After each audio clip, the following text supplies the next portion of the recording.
Shifting Gears is the show that we're talking about with Seann William Scott. Our radio audience has just returned. Every Wednesday, you can watch episodes at 8 Eastern on ABC, and then the next day on Hulu. Currently in season 2, new episode tonight at 8 Eastern time. I love having you on here, man, because we get to talk. Are you wrapping it up? No, I just. I was like, I just got here. No, I know, but I'd love because we can talk about your history, what stuff going on right now.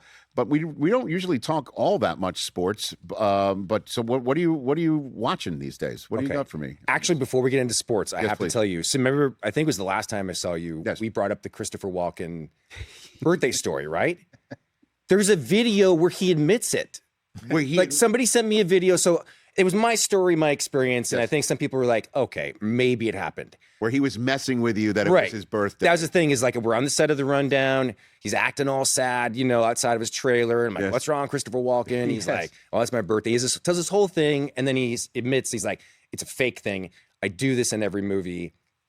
Anyways, he did a talk show where he talks about doing this. Admitting that he hosts you in particular, or he does no, this in general? And it was like an old interview. He's been doing it for years. Just messing with people. No kidding. So anyways. So yeah, if you want to look it up, and I saw it, I was like, it happened. Good move. Confirmation. So does that make you feel less special that he does it to others? Does. I thought I was the only one, but he's been doing it like since the 80s. Since the Deer Hunter. Right. So yeah, I was a little pissed. Some levity on the set. Yeah. No, I was a little bummed, but I also was like, okay. I wasn't lying. You felt less special that he was going to be messing with everybody else. Tiny bit less special. Okay. It's Christopher Walken. I love that. So we got to look that up. I had no idea there'd be a postscript to that story, but I do love that story. I think we popped that on our Instagram feed recently as well, and it just went like wildfire. It is pretty cool. Yeah, when you see like him, talking about it, I was like, right. It's pretty funny. Do you have a football team, or you don't have a football team? Or you just You know what? It was I started watching football, NFL, in 2012. Okay. I mean, I watched when I was younger, but I really got into it, and I really, loved Brady, so I'd watch the Patriots. Makes sense. But now, I don't have I love great games. Yes. I have a bunch of teams that I really love, but I was asking you before, what do you think of the season up until like 3 weeks ago? Yeah. When things started to get really interesting. Off the hook. Things got the last 3 weeks. It's crazy. Like one game of the year after another after another. But before that, how would you characterize the season? Just as the same way that I would characterize it now, like wide open. Anybody could do it. Anybody could win the Super Bowl right now. And absolutely. It's been a while, right? Where obviously with the Chiefs, you're like, yeah, there you go. I mean, just like we were talking about earlier on the program in college football, that Alabama's not in, Georgia's not in, Ohio State's not in, and so anybody could win it. In the NFL, Patrick Mahomes is not in it. Joe Burrow's not in it. Lamar Jackson's not in it. Right. These are guys that always would have the upper hand, or at least the path to the Super Bowl, and they're not in it now. It just makes it more wide open and just new blood, new names, new opportunities for new teams that haven't been at it a while.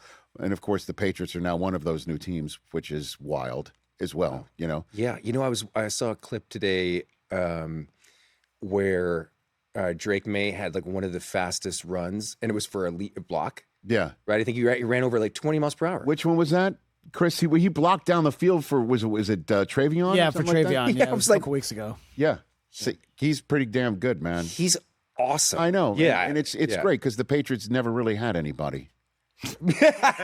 Yeah, they never did. It's nice that they've finally got a solid quarterback. You know what I mean? Solid. Yeah. For that. For what? 30, 40 years? For that shit. That's just like nobody. For that quarterback needy fan base. Yeah. Yeah. No, you're right, though. I mean, it's fun because it's like, right. I feel like any team is beatable. No doubt. And absolutely. So who's going to win? Top 2 favorites. Well, I just said it was the Seahawks. You know what I'm going to do? I'm going to go. I can't choose it. Chalky, you're going to go 1-1? I'm not going to go 1-1. It's never 1-1. It never goes the top seeds. Rarely is. Seahawks or the Rams. Ooh. Versus either the Jaguars or Houston or the Texans. They're the best teams coming in with a head of steam right now. So you won't agree with this because you know everything. How dare you tell me what I'm not about to agree to? Give it to me. What do you got? Well, it's just that I'm a blank slate to you, Seann William Scott. Come on now. Let's go. What do you got? I think the Jaguars was like, oh, look at that record. Like they've been quietly crushing it. You know what I mean? I'm obviously it's like, so you would know this, but like for me, I'm like, I feel like I follow football, and then like a couple weeks, I'm like, oh my gosh, look at you. These guys are destroying it. Yeah, but I don't now feel you like sit upright and pay attention. Right. You know what I mean? Like I feel like I've been paying attention. No, sorry, I'm not paying attention as much as you. Oh my God. No, I hear you, and that's the beauty of it, and I think that's where fans can suddenly pay attention and be refreshed in a way that it's not the same old. What'd you think of the Steelers-Ravens game? I thought that was sick. That was insane. Crazy, right? I thought it was insane that the guy who never misses an extra point does, and then the kid who can win it and kicks kick the field goal to send the Ravens on doesn't. 2 days later, they part ways with their coach of 18 years. It's just nuts, man. What do you think of that? I can't believe it.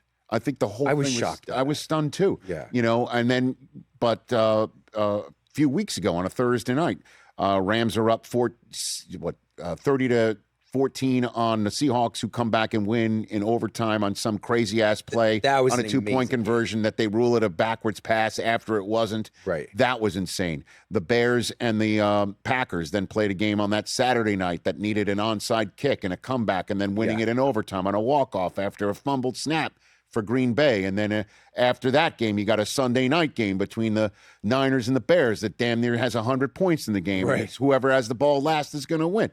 I mean, it's just been wild, man. The last 3 weeks have been insane. Which of those games was your favorite? You just listen, because I'm trying feel to think. like you're interviewing me right No. now. But I'm just, because those, you're right, because, obviously when, we get later in the season, that things start to matter more. The games start to be a little bit more exciting, but those were insane games. I will have to answer Bears-Packers because it's been played 200 and some odd times, and they hate each other, and the Bears feel like this is their year, and everybody who feels that they're destined because of wins like that in Chicago are freaking flipping out right now, because who's the team coming into their house in the wild card weekend but the Packers again? Yeah. And they're just, I think there's some excitement and angst. The word that my wife uses with our kids is nervous-sighted.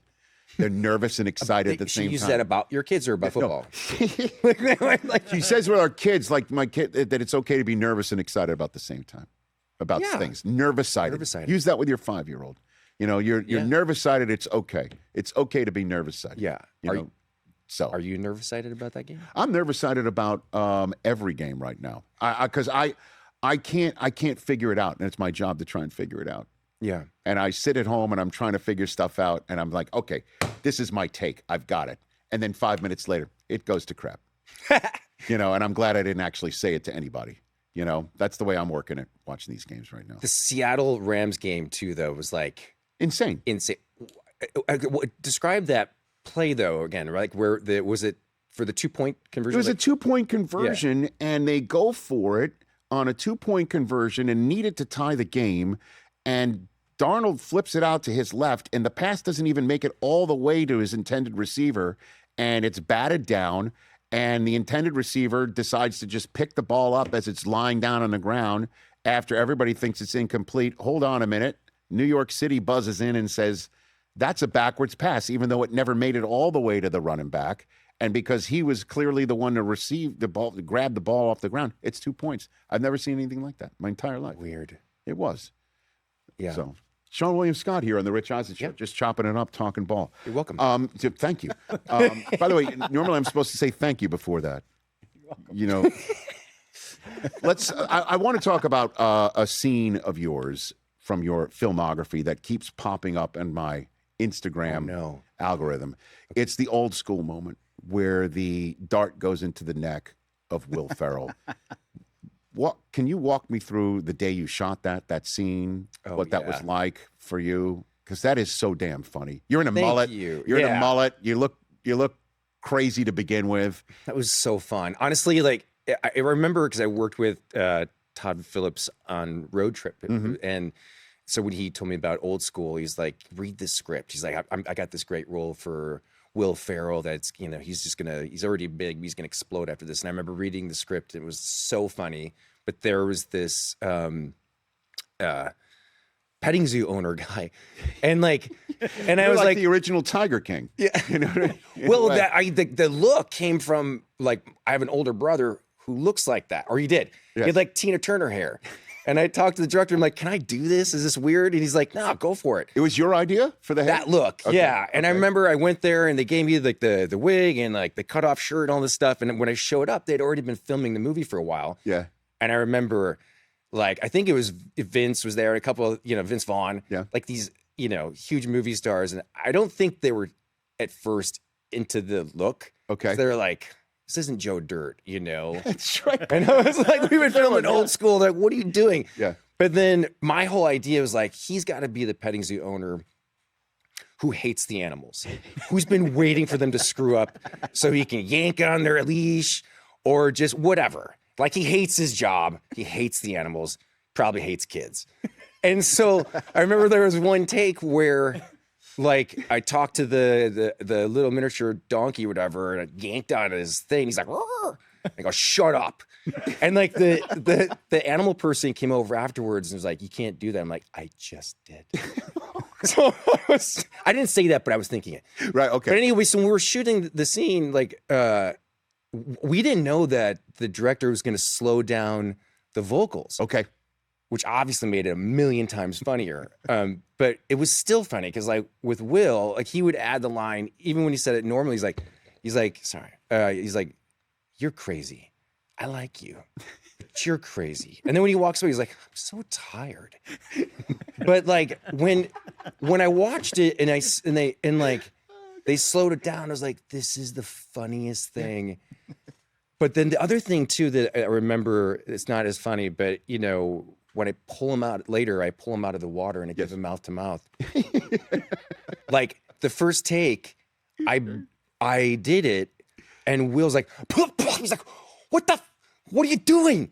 He's like, "You could kill somebody." And because I breathed air into him, like I was trying to give him CPR like a moron. Like the real like instead thing? of acting, like I blew air into his mouth, and he was like, "Dude," it's like, "That's not safe." I'm like, "Oh man, I almost killed Will Ferrell. He's pissed at me right now." That sticks out because that was a bummer moment for many reasons, but also like, dude, learn to act. It's like the Dustin Hoffman thing where he's like, he was a marathon man. He's like, you don't gotta run. I'm now criticizing Dustin Hoffman. That's right. But go for it. I'm not. I'm just repeating a story. Understood. But like he was like running before because he wanted to be out of breath, and Right. You don't have Olivier's like, "Dude, you could just act it."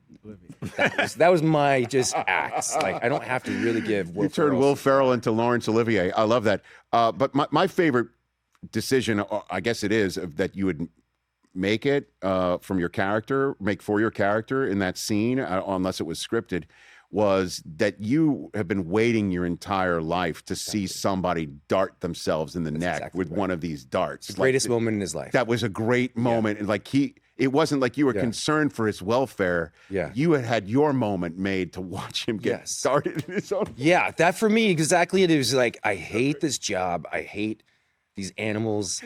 And then when that happened, it was like, it was the best thing that had ever happened to him.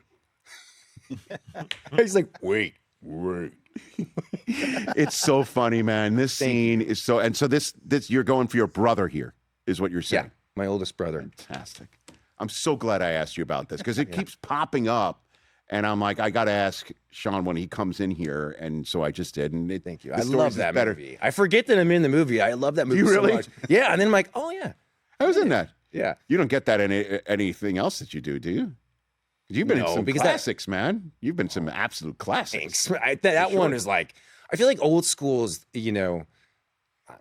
Caddyshack is obviously its own thing, but I feel like in that period of time for movies, old school will, I don't know. I think it's hilarious. Oh, come on. It's as classic as it gets. And, obviously it's up there with all of Will Ferrell's stuff. And then in terms of Vince Vaughn, that's up there with Wedding Crashers as far as I'm concerned. Like all of it. Like that's from that era, right? Yeah. Of everything. And it's kind of wild just watching Jennifer Coolidge go through a sort of crushing it career renaissance. Yeah. And you were I got to work with her. You got to work with her way back in the day. No, it's awesome.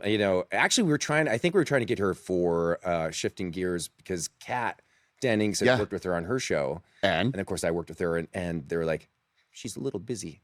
Oh, sorry. Come on. We're not going to be able to get her available because, she's crushing it. She's killing it right now. Yeah. Awesome. From back in the day when you and her on American Pie, and now I can't even explain to my kids, the people that because they imitate her. My children imitate her walking around the house, with her classic voice, Since my oldest son did watch White Lotus, probably too soon. But, she's killing it right now. It's pretty cool. I think of Best in Show.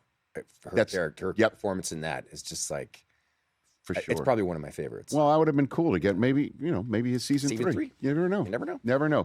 Again, season 2 of Shifting Gears returns tonight with a new episode on ABC at 8 Eastern Time.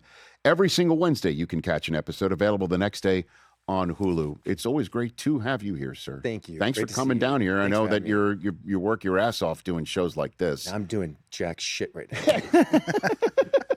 I am so free. Watching all day. football? Is that what you're saying? Oh yeah, it's getting exciting, buddy. Okay. Well, I mean, and I don't know. Tim Allen is probably a Lions fan. I imagine. Diehard, right? He's such a diehard Lions fan, but he also hates them. He's like, they just break your heart every year. He's like, I can't even watch it anymore. No kidding. Oof. He called it like a few weeks ago. He was like, they're not going to go any further. They're not going to win. Oh, man. But don't worry. They'll pull him back in. By the way, I would love to see a conversation between Tim Allen and Dan Campbell. He loves Dan. Dan. I'm on a first name Those are the basis characters that he kind of, Right.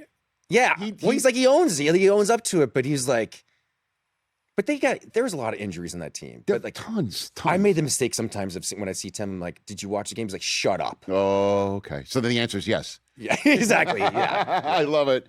Seann William Scott. Follow him on Instagram and, of course, on Shifting Gears right here on the Rich Eisen Show. You're welcome here anytime. I love that you're becoming a regular in a way here, which means a lot. Thank you. See you tomorrow. See you tomorrow. Seann William Scott's on tomorrow's program. We'll find the exact time for that right here on the Rich Eisen Show. We'll be back to wrap up this Wednesday show in a moment. Hey, you made it all the way to the end. Thanks for that. Check us out every single day streaming live on Disney Plus and the ESPN app 12 to 3 Eastern.